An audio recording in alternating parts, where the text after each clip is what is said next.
Hello, good evening. Welcome to North West Tonight with Roger Johnson. Our top story: calls for the Ashton-under-Lyne MP to resign after she U-turns and admits underpaying stamp duty on a new home. Angela Rayner says she's in touch with the tax authorities to pay the difference. Also tonight, the mum of murdered teenager Brianna Jai calls for mobiles to be banned in schools to tackle bullying.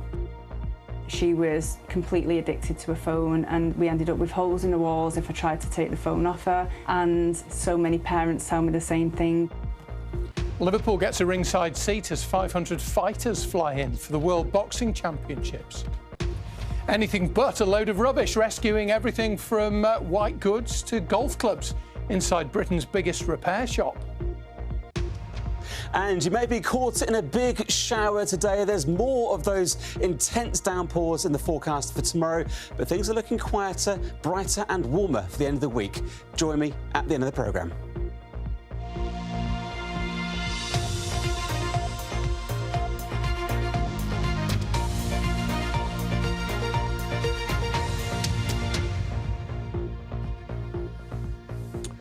Pressure is mounting on Angela Rayner, the North West's most senior politician, tonight after she admitted to underpaying stamp duty when she bought a new home.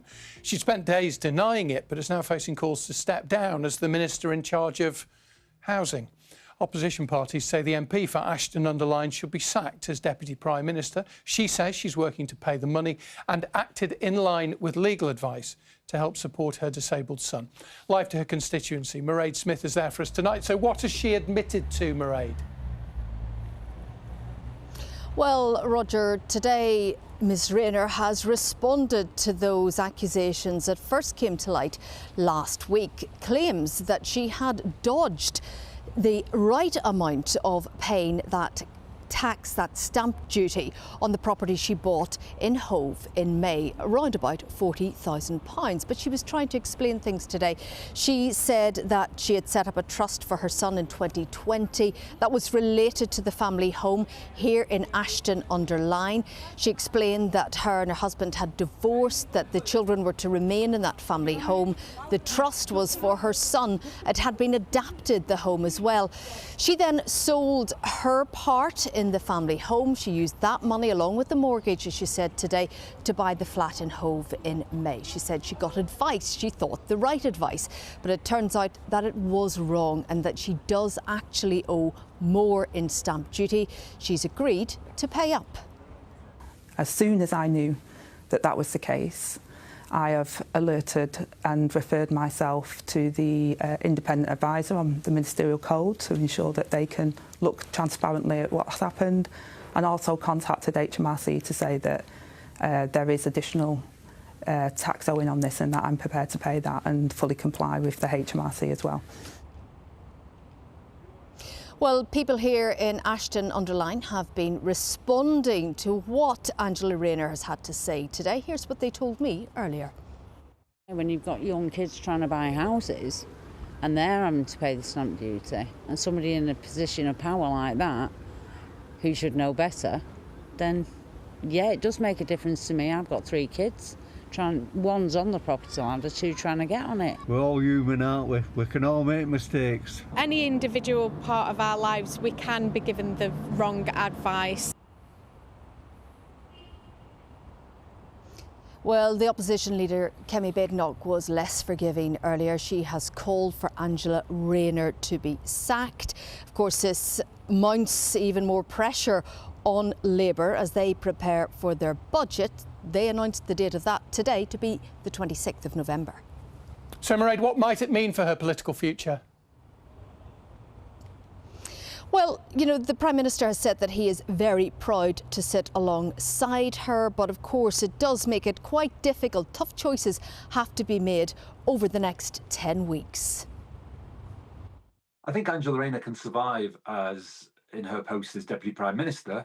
I think she's probably on borrowed time as Housing Secretary. There'll be plenty of sympathy for Angela Rayner because she's probably done right by her son. But as Housing Secretary, you've got to know how much stamp duty you have to pay. This autumn was all supposed to be about Labour's big reset. In a few weeks' time, the party will gather for its party conference in Liverpool. Where is the big launch when, on the 3rd day of autumn, you're mired in controversy?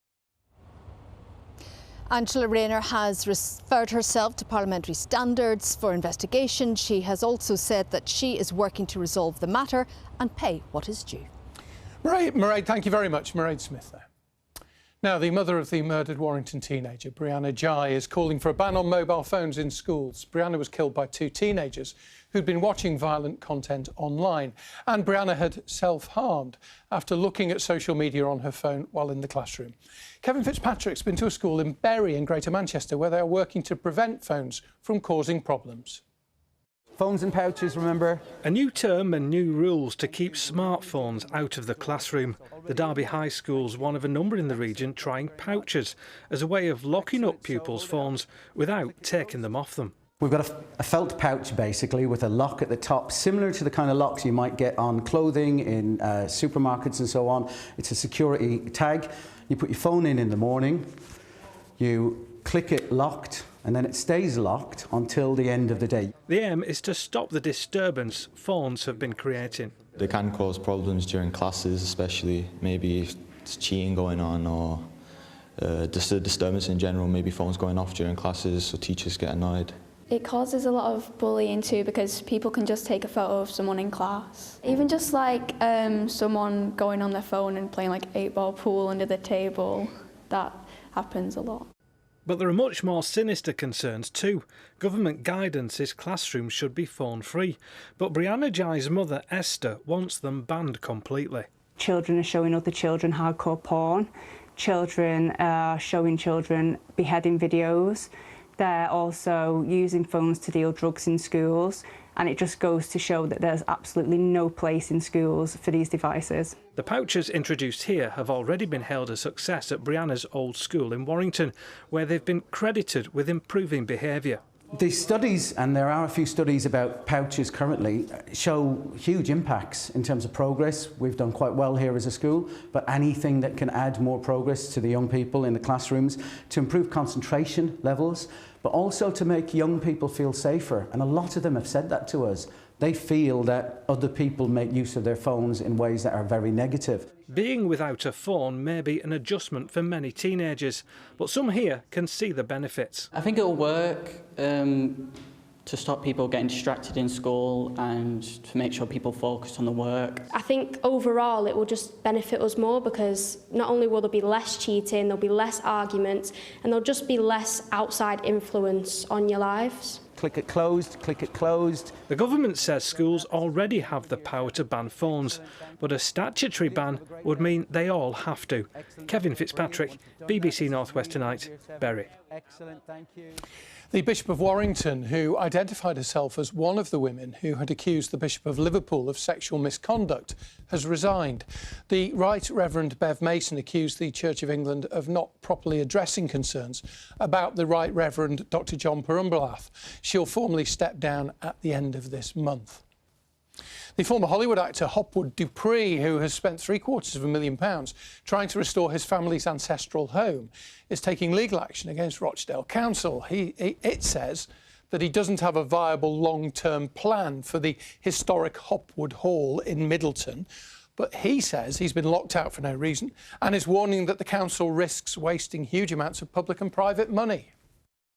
Local volunteers had transformed the derelict gardens into award-winning gardens. We'd really made major progress, also working with major grant funders to rescue the roof and save windows. So it makes no sense why the council would suddenly pull the plug. And as you may have seen today, a new playground built in memory of two of the girls killed in the Southport knife attack opened this morning at their school. The families of Alice Aguirre and BB King helped to design the new space at Churchtown Primary. The money was collected by fundraising and pupils saw it for the first time today. It's bittersweet. It's lovely, and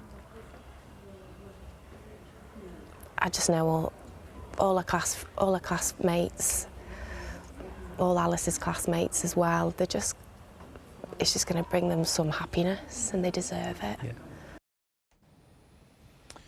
Now, families in one part of Nelson in Lancashire have told North West Tonight that they feel increasingly unsafe after the appearance of brothels and drug dens where they live. Police are asking people to stay alert after a spike in modern slavery and sex trafficking there, as Dan O'Donoghue reports. First, a fire, then a drug-related death, and now reports of sex trafficking and brothels. In 6 months, residents say their quiet corner of Nelson has been overrun with crime. Prostitution going on, drug dealing. Dad of 3, Maroof, has reported dozens of incidents to police. The last 6-7 months, we've had, 2 people pass away from this street, one on this street. We've had, a house fire, loads of drug users coming in. We've had prostitutes on the street at the corner house. How are you coping at the moment?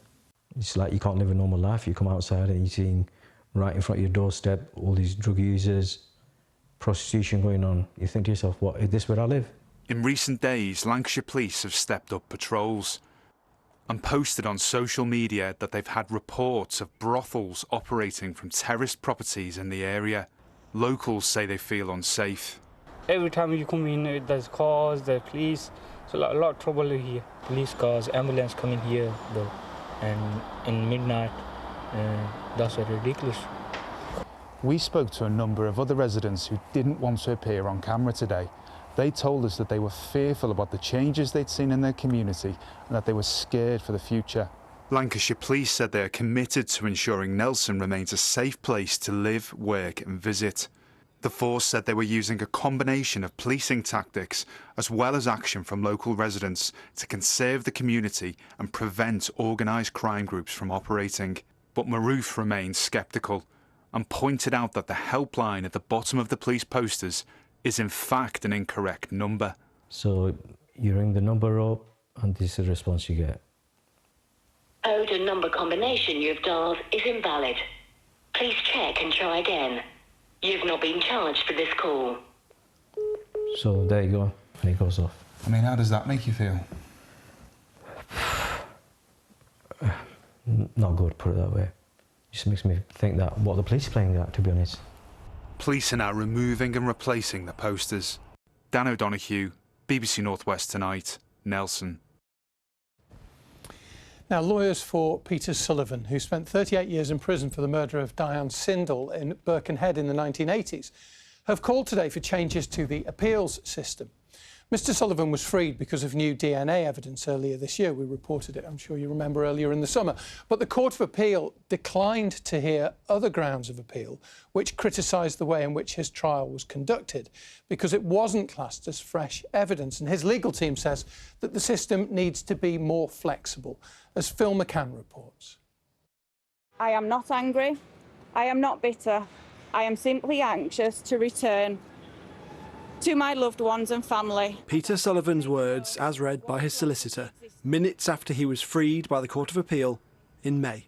I think everybody had hoped for that outcome, but until we heard the words of the judge, you can't guarantee that that's what is going to be decided.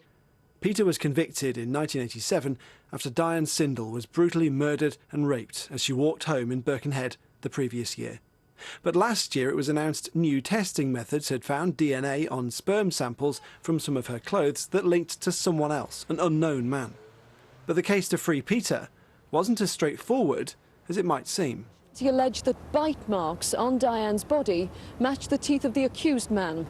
His legal team had challenged the way the police had claimed his teeth matched bite marks on Miss Sindel's body, and they criticised the way apparent confessions from Mr Sullivan were used. Peter is a vulnerable man. He has some difficulties, and when he was being investigated and interviewed by the police, he wasn't provided with an appropriate adult. That's someone who has the job of helping vulnerable people in custody. And for 7 interviews, when those confessions were made, Peter hadn't been given access to a solicitor under a section of the law that still exists. Some of those interviews were also unrecorded. But those arguments were all rejected by the Court of Appeal in May, even though the judges were clear that Peter Sullivan was innocent. The reason? They said that evidence wasn't new evidence or fresh evidence. It is become something of a culture where it will refuse cases on the basis of not passing the fresh evidence test.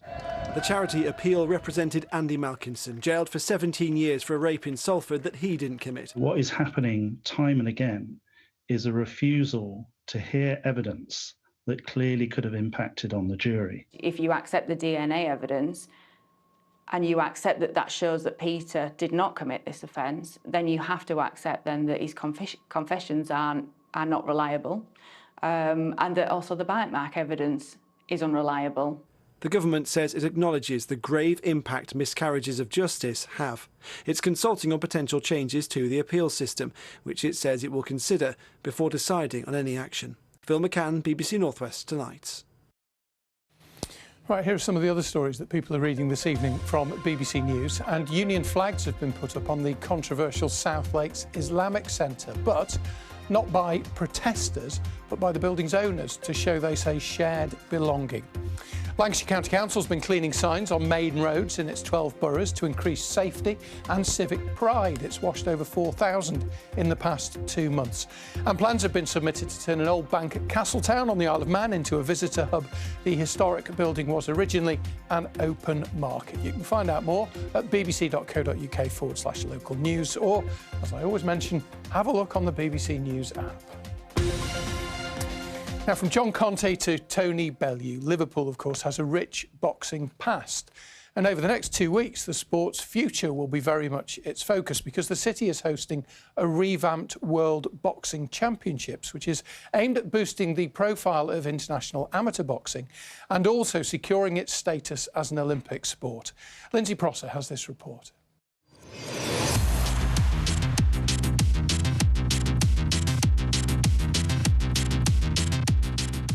Boxers from around the world are making final preparations in the hope of winning a title. One of those hopefuls is local boxer Callum Makin. Oh, it's unbelievable. To box in my own city is great, but to be on the world stage and box in my own city is another thing. I'm nothing but excited for it, and I can't wait. Amongst the training, a moment of reflection for the Fijian squad. Amateur boxing has been through the same process. These championships are run by World Boxing. It was set up by a number of national federations who wanted high-quality international competitions to ensure boxing remained on the Olympic schedule. I was in Paris, for example, and I saw really that it was the pinnacle of a boxer's career to compete at the Games. And for us it was crucial to keep that dream alive for every boxer. Women will also compete at the World Championships. In 2012, Liverpool's Natasha Jonas was Team GB's first female boxer to qualify for an Olympic Games. We're now in 2025. It's taken that long to have male and females alongside each other in one competition, so that just shows how far we've come. And like I say, to see all the teams, all the best females competing, and how many entrants we've got, just shows you how strong female boxing is worldwide.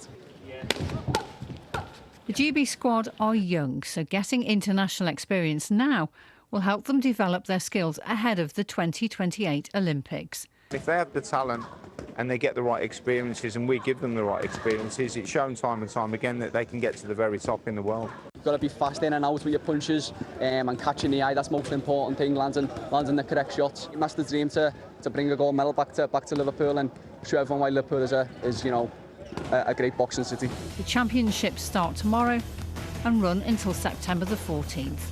Lindsay Prosser, BBC North West Tonight, Liverpool. Good deal of excitement there about the boxing. Staying with sports, Salford Red Devils have been given permission to finish the Super League season in the face of a winding up order. It's great news for them. A case against the club for unpaid taxes was in court today, but the hearing was adjourned for a second time. Fans have protested after players left and matches were cancelled. The club says that it is grateful for the extra time. Now, I've spoken a bit this week about the BBC Local Radio Make a Difference Awards. We're highlighting some of the people who are doing just that, making a difference in their local community. And one of the Radio Cumbria nominees is the Kendal-based group Waste into Wellbeing, which saves tons of food each year which would otherwise end up in landfill. And it then collects the surplus from supermarkets and cafes and uses it to help anybody who needs it. What I'm doing this morning is we're preparing meals for the community cafe. We've got some food cooking in the oven, finishing off. This morning, well, we had no idea and that's usually the case. We had a load of onions came in, so onion soup seemed obvious. We had some mozzarella, so we're making some croutons to go on the top of that. There's some stuffed peppers going through as well, and it's a bit like Ready Steady Cook. And that's quite a bit of the fun of it, is that first frenetic 15 minutes of, oh my gosh, we've got to feed people in 2.5 hours time. It's amazing what you can repurpose, and it's not waste food, it's all fine. It's just the supermarket's policies of getting rid of stuff sooner, and so we're putting it to good use. We collect food from supermarkets, and food that was either going out of use-by date, and then we bring it back here, and then 3 times a week we have what's called our larder, which is when anybody can come along. It doesn't have to be age-related or benefit-related. Anybody can come, buy what they'd like for a donation, and by that it can be people coming in, even if they just want half a dozen eggs, and by that they are doing their bit. And that's the green impact. Last year we saved over 40 tonnes of waste that went into landfill, and that's equivalent to, say, 640 miles in a petrol car, or 40 elephants, Asian elephants in weight. That's kind of giving the equivalent. So we're doing a lot, but we're trying to also pass that message on to the people that come here and use the service. I suppose the main reason I'm volunteering is because I hate the thought of surplus food going to waste, and it combines well with my enjoyment of the kitchens. The green aspect is important, but I think there's a community resilience, community warmth that's important as well, and I think that would be a really fantastic marking of what we do. Keeping excess food out of landfill, which is the first thing, that's where it came from, but more importantly it's about just ensuring that people who don't have access to this food for whatever reason do. On the subject of reusing things and making things useful, I don't know about you, I was watching TV last night. I got hooked in by an episode of The Repair Shop where one of the experts was restoring an old book. It was absolutely fascinating. That particular show has helped to boost an interest in renewing and repairing. And the UK's biggest repair shop, in inverted commas, is at Trafford Park in Greater Manchester. It's called the Renew Hub.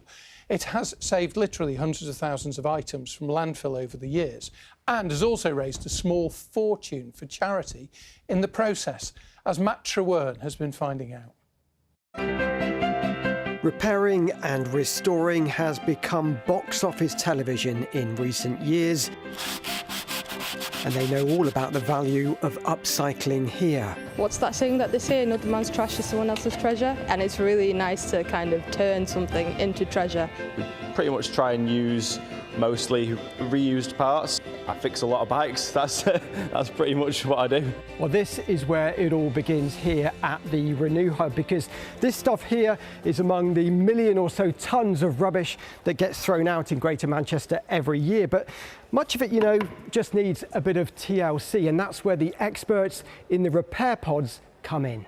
Since this programme has been going, we've saved nearly 6,500 bikes. You know, that's bikes that would have just been thrown away. To see that many bikes going back to people that, you know, might not be able to afford a new one, let's say, is always really satisfying. And as well as upcycling, there's also upskilling, giving apprentices a chance to carve out a career. Retro and vintage is very much making a comeback now, so something that's really popular is mid-century furniture. People want it in their homes. I struggle not to take it home because my mum says no, but personally, yeah, we get all sorts of funky, quirky stuff that just requires a bit of TLC. And more than 400,000 household items have been given that TLC treatment here since it opened 4 years ago. It's amazing to come here. It's recycling in terms of giving people goods they can afford, jobs for people. I'm not the best on DIY or household repair, as anyone in my family would tell you. I watch the repair shop and say, I just don't know how they can have the patience to do that. So it's not my forte, but thank God we've got people here who do love it. And it's not just about saving stuff from landfill. By selling the refurbished goods, around £1.5 million has been raised for local charities and helping those who can't always afford to buy brand new. We had a lady at one of our bike pop-ups. She came for 2 bikes and ended up with 4 for all of her children, and she was so happy she actually cried about it. So, you know, that's always nice to know you're doing something good for the community. Matt Trewern, BBC North West Tonight in Trafford Park. What an amazing place, hey? Apparently you can't just turn up and buy stuff, but if you look on their website, if you just search online for Renew Greater Manchester, you'll find it. You can find out more about how you might be able to pick up a bargain. Right, let's have a look at the weather, see if we can pick up some good weather, Simon. Well, I don't know, Roger, about you, but I got caught out in a really big downpour today. There was lots of these dark clouds right across the northwest, bringing us, you know, big puddles and pretty autumnal conditions, some strong gusty winds. To go with that, yes, good evening. You may have been caught out by those showers, and there's more to come for tomorrow, where they could be potentially really quite heavy and thundery.